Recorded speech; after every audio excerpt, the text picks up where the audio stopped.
જી પ્રવીણભાઈ, જે પ્રમાણે આજે ચૈતરભાઈ વસાવા છે તેમને હાઈકોર્ટમાં સુનાવણી થવાની હતી, પરંતુ આજે હાઈકોર્ટના જે વકીલો છે તે હડતાલ ઉપર છે અને જે સુનાવણી છે તે પેન્ડિંગ છે. તો શું કહેશો તમે?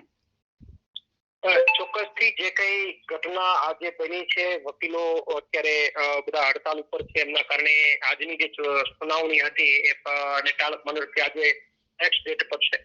પરંતુ અગાઉ પણ જે તારીખો આ વખતે અત્યારે તો ઠીક છે હડતાલ છે, પણ અગાઉ પણ જે તારીખોની અંદર આ લોકોએ વિઘ્ન નાખ્યા.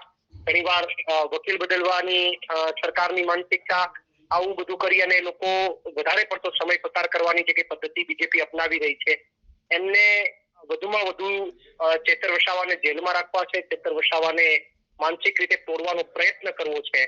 પરંતુ એમને ખબર નહીં હોય કે આ રીતે જેલના સળિયાથી ડરી જાય એવા આમ આદમી પાર્ટીના નેતાઓ નથી.